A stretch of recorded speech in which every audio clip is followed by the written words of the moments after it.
Welcome back. My guest today is Brad Poulos, lecturer and ambassador at Ryerson University for their cannabis programs. Welcome, Brad. Hi.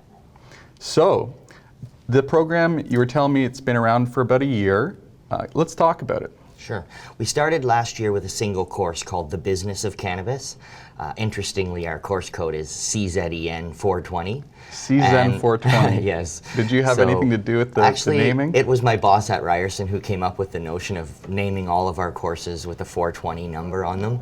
I can't take credit. But anyway, we started a year ago with this course called The Business of Cannabis. Okay. We've now run that, well, we're in our fourth semester running that one. Right. And then as of this semester, we also have a course that specifically digs really deeply into the law and the regulatory matters side of things.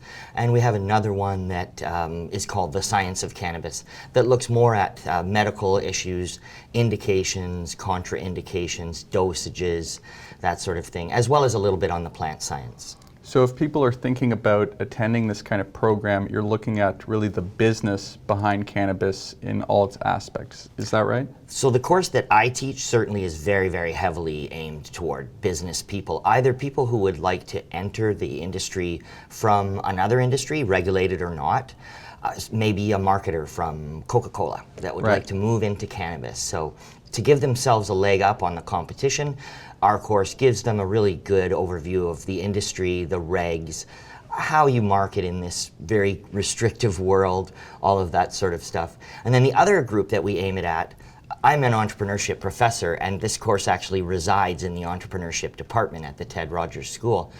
It's aimed at people who would like to start a business in the cannabis world. And in fact, the project that we make them do is a lean startup business plan for a cannabis-based business. So there's some hands-on applications. How closely are people involved with cannabis? Do you visit sites? What kind of extracurricular stuff do you do for the students? Sure. First off, we have several industry leaders come in and do guest talks. In addition, the Business of Cannabis course, mine, includes a tour of an actual cannabis production facility later in the semester. Oh yeah? Yeah. Which site do you visit? We've been to a couple. So we've been to Ryerson in Mississauga in the past, and we've also been to Believe in Hamilton. Great. So tell me a little bit more. It's a night school program. How long does it run? So it's a regular university course. So university courses are typically 13 weeks, 3 hours a week, just like Standard when we went. That part hasn't changed. The tuition's a little higher. You're right, it runs at night. The courses are all through the Chang School right now, which is our continuing education school. And most of the people who take them actually are not day school students. They're people who are interested in learning more about cannabis, but come from outside the university. And if people wanted to find out more information about the program, what's the easiest way to Google it? I would just go to ryerson.ca and in the search bar just put good old cannabis, and we'll be the top hit for sure. So tell me a little bit more about the program. Can you walk me through a semester and what people can expect? Sure. So we kind of take a functional approach to the course.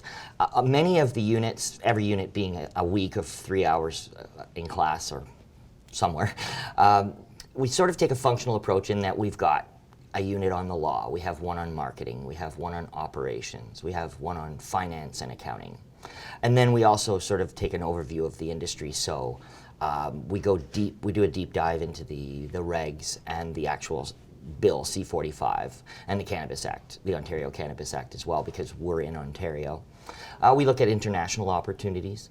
And because I'm an entrepreneurship professor, and in order to get approval for this course, I had to put some entrepreneurial content in as well. So we actually take a couple of weeks and go through lean startup theory, design thinking, sort of the state of the art, if you will, of entrepreneurship education as it stands today.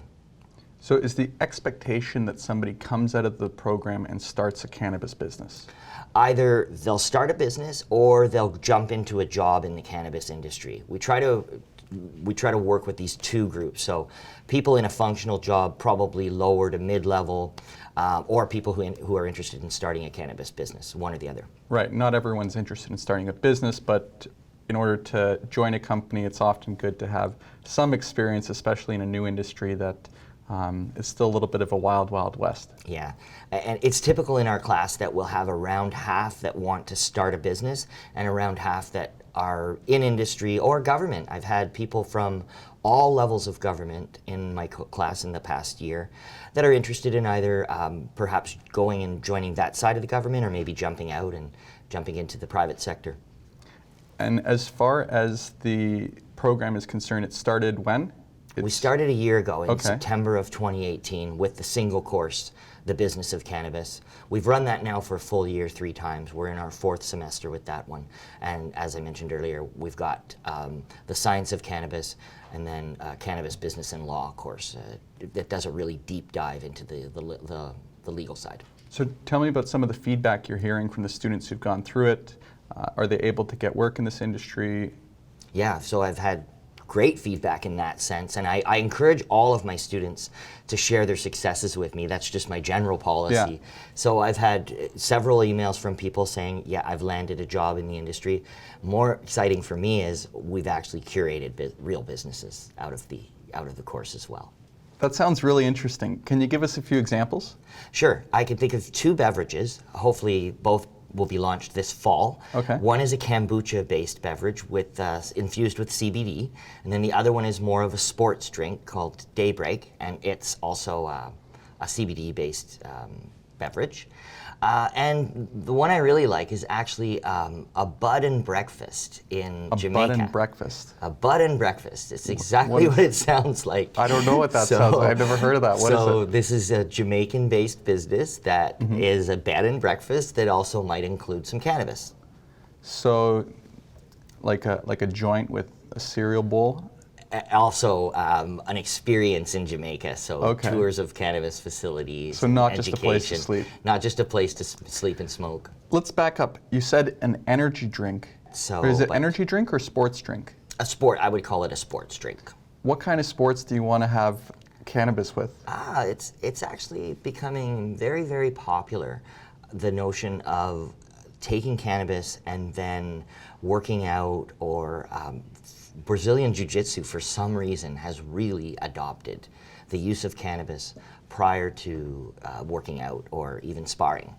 And one of the reasons is it's the same mechanism that actually causes a little bit of short-term memory impairment. That same mechanism actually allows one to focus. If you use a small amount of cannabis prior to something like a workout or a sparring. I know with protein shakes and things like that, there's things that you're supposed to have before, there's things that you're supposed to have during, there's things that you're supposed to consume after. Do you see the cannabis products touching on each of those areas? Like, is there a pill I'm supposed to have during a workout and then a drink after? Or are there some fusion things happening with maybe protein as well, because it's an energy drink? I've definitely seen before and after. I'm actually not familiar with anything that you would actually take during a workout. But let's face it, if you take it immediately before the workout, that's to help you during the workout. That's the whole idea behind it. Right. There are obviously, if you look at the regs, there are things you're not allowed to add to these beverages. So it'll be interesting to see how it all shakes out. But I definitely think, since protein's not on that list, I definitely think we will see a fair number of products like that come the new year.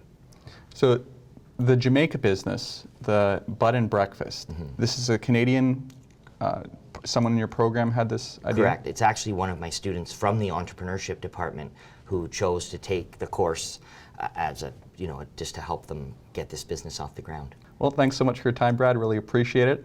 And if you're interested in joining the Ryerson Business Program for Cannabis, go to ryerson.ca, and the course code is CZEN420.